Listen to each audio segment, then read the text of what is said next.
दोस्तों आपको ध्यान होगा, महाराष्ट्र का चुनाव था साल 2024, नवंबर का महीना। जोरों शोरों से चुनाव की तैयारियां चल रही थी। मंत्रीगण खूब रैलियां कर रहे थे। उन्हीं में सीएम योगी आदित्यनाथ भी थे, जिन्होंने मंच से 2 नारे दिए थे। एक है तो सेफ है, बटोगे तो कटोगे। बटेंगे तो कटेंगे, एक रहेंगे तो नेक रहेंगे। दोस्तों, जिसे राजनीति के पंडित हिंदू वोट बैंक को साधने के मास्टर स्ट्रोक के रूप में देख रहे थे, या आसान शब्दों में कहें तो हिंदुओं को एकजुट करने की कोशिश। लेकिन इसकी जमीनी हकीकत क्या है? स्लोगन दिया सब अच्छा है, लेकिन क्या वाकई एक है तो सेफ है? क्या हिंदू वाकई एक है? जो घटना यूपी के इटावा में हुई, कथावाचक का सिर मुंडवाना, पैर छू के माफी मंगवाना, नाक रगड़वाना, उनकी गलती बस इतनी सी थी कि वो यादव समाज से थी, जो समाज की जाति प्रथा की उस कड़वाहट को उजागर करता है दोस्तों, जहां आज भी जात, धर्म, ऊंच नीच सब देखकर आपका सम्मान होता है। क्योंकि अगर लोग वाकई में सीएम योगी को मानते तो शायद उनके एक हैं तो सेफ हैं के कथन को समझते।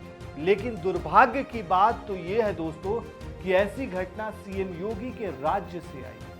अब आप इस ट्वीट को देखिए।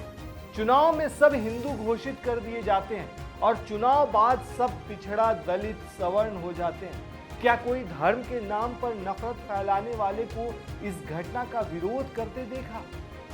दोस्तों, इटावा में श्रीमद् भागवत कथा का कार्यक्रम था। कथावाचक यादव समाज से थे। फिर क्या उच्च जाति का लहू उबलने लगा कि भगवान का पाठ कोई शूद्र कैसे कर सकता है?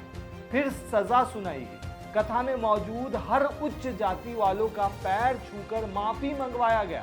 इससे भी मन नहीं भरा तो कथावाचक के बाल मुंडवा दिए गए। ये ट्वीट सपा प्रमुख ने इटावा की घटना पर किया है। अब आप सुनिए कि क्या हुआ। 23 जून 2025 को उत्तर प्रदेश के इटावा जिले के दादरपुर गांव में एक सनसनीखेज घटना उजागर हुई। कुछ लोग गांव में कथा सुनाने पहुंचे थे। जैसे ही लोगों को पता चला कि कथावाचक ब्राह्मण नहीं बल्कि यादव समुदाय से हैं, माहौल गर्मा उठा। भीड़ ने 2 कथावाचकों के साथ मारपीट की। एक की चोटी और बाल तक काट दिए और उन्हें महिला के पैर छूने और नाक रगड़ने के लिए मजबूर किया गया। इस घटनाक्रम से जुड़ा वीडियो वायरल हुआ। वीडियो में कुछ लोगों को यादव कथावाचक का मुंडन करते हुए देखा जा सकता है। जब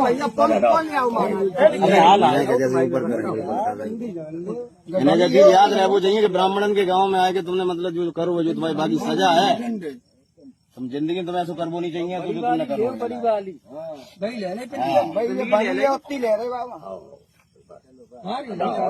बंदी है महाराज क्या करे पूरा बुढ़वाना पूरा ले ले जब हम यही तो मेन है। बस जान दो ना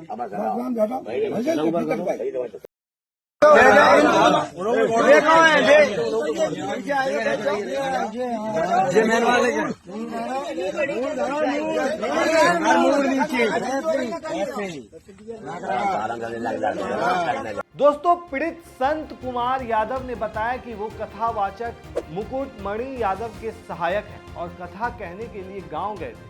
लेकिन जैसे ही उन्होंने अपनी जाति बताई, वहां मौजूद कुछ लोगों ने कथावाचक होने पर सवाल उठाते हुए अमानवीय व्यवहार किया। महिला से जबरन पैर छुआए गए, नाक रगड़वाई गई और उनके बाल काट दिए गए। दोस्तों, इस मामले ने प्रदेश की राजनीति में नई हलचल पैदा कर दी है। जहां सपा इसे जातीय उत्पीड़न का मामला बता रही है, वहीं सरकार पर आरोप लगाया जा रहा है कि वो सामाजिक समानता और कानून व्यवस्था के मोर्चे पर विफल साबित हो रही है।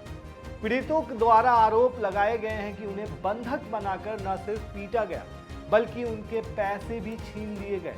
पीड़ित भागवताचार्य अपने सहयोगियों और सांसद को लेकर एसएसपी ब्रजेश कुमार से मिले और दोषियों के खिलाफ तहरीर दी है। अब इस मामले पर समाजवादी पार्टी के राष्ट्रीय अध्यक्ष और पूर्व मुख्यमंत्री अखिलेश यादव ने कड़ा रुख अपनाते हुए योगी सरकार पर तीखा हमला बोला है। उन्होंने इस घटना को न सिर्फ मानवाधिकारों का उल्लंघन बताया बल्कि इसे संविधान के मूल्यों के खिलाफ भी बताया है। सपा मुखिया अखिलेश यादव ने कहा कि इटावा के दादरपुर गांव में भगवत कथा के दौरान कथावाचक और उनके सहायकों से केवल इसलिए अमानवीय व्यवहार किया गया क्योंकि उन्होंने अपनी जाति यानी कि यादव बताई। ये वर्चस्ववादी मानसिकता और सामंतवादी सोच की शर्मनाक बानगी है। पीड़ितों के बाल काटे गए, नाक रगड़वाई गई और कथित तौर पर क्षेत्र की शुद्धि कराई गई।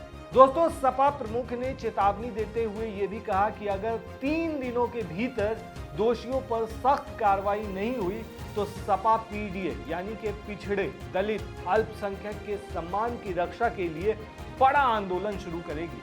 उन्होंने कहा कि पीडीए के मान सम्मान से बढ़कर कुछ भी नहीं। वहीं उधर वायरल वीडियो पर पुलिस ने संज्ञान लेते हुए तुरंत कार्रवाई की है। इटावा पुलिस के अनुसार घटना के संबंध में थाना बाकेवर में मुकदमा दर्ज कर 4 आरोपियों को गिरफ्तार कर जेल भेज दिया गया है। वरिष्ठ पुलिस अधीक्षक ब्रिजेश कुमार श्रीवास्तव ने बताया कि आरोप गंभीर है और जांच एडिशनल एसपी के नेतृत्व में की जा रही है। ग्राम दादरपुर थाना बकेवर से संबंधित एक वीडियो आज सुबह सोशल मीडिया पर वायरल हुआ, जिसमें भागवत कथा के बाद कुछ ग्रामीणों के द्वारा 2 व्यक्तियों के साथ अभद्रता की जा रही थी और उनके इच्छा के विरुद्ध उनके बाल काटे जा रहे थे।